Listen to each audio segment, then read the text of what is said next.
బంగారం ధరలు మళ్లీ తగ్గాయి. 10 గ్రాముల 24 క్యారెట్ల బంగారం ధరపై 1910 రూపాయలు తగ్గి ఇప్పుడు 1,20,490 రూపాయల దగ్గర ట్రేడ్ అవుతోంది గోల్డ్.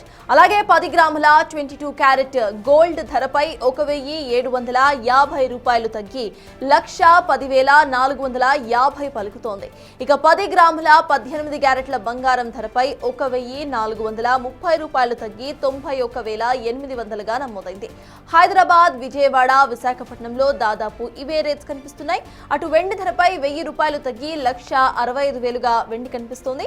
నిన్నటి ధరలతో పోల్చుకుంటే ఇవాళ తులం బంగారం ధరపై దాదాపు 2,000 రూపాయలు తగ్గినట్లే కనిపిస్తోంది.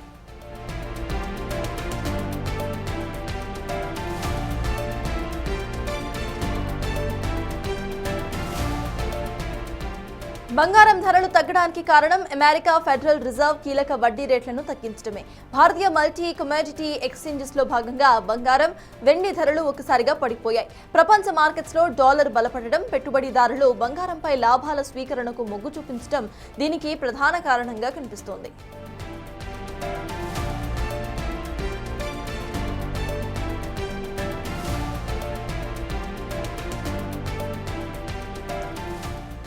అయితే యుఎస్ ఫెడ్ వడ్డీ రేట్లను 25 బేసిస్ పాయింట్లు తగ్గించినప్పటికీ కూడా ఫెడ్ చైర్మన్ జెరోమ్ పావెల్ డిసెంబర్లో రేట్ల తగ్గింపు అనేది ఖచ్చితంగా జరిగే నిర్ణయం కాదు అని స్పష్టం చేశారు. ఈ ప్రకటన మార్కెట్లలో కొద్దిగా అనిశ్చితిని పెంచింది. కానీ సాధారణంగా వడ్డీ రేట్లు తగ్గినప్పుడు డాలర్ బలహీనపడి బంగారానికి డిమాండ్ పెరుగుతూ ఉంటుంది. ప్రస్తుత ప్రకటనలో డాలర్ బలం పుంజుకోవడంతో బంగారంపై ఒత్తిడి పెరిగి ధరలు పడిపోయాయి. పెట్టుబడిదారులు బంగారంలో పెట్టుబడులు ఉపసంహరించుకుని డాలర్ ఆధారిత ఆస్తుల వైపు మళ్లుతున్నట్టుగా మార్కెట్ వర్గాలు చెబుతున్నాయి.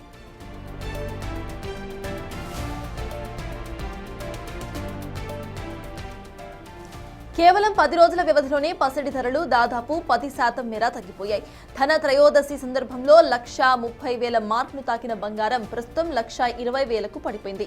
అయితే మదుపరులు లాభాల స్వీకరణకు మొగ్గు చూపించడం, ధరల్లో సహజ సవరణ జరగడం, అలాగే అమెరికా, చైనా మధ్య వాణిజ్య ఒప్పందం కుదిరే అవకాశాలు మెరుగుపడటం వంటి అంశాలు బంగారం, వెండి ధరలు పెరుగుదలపై ప్రభావం చూపిస్తున్నాయని విశ్లేషకులు చెబుతున్నారు.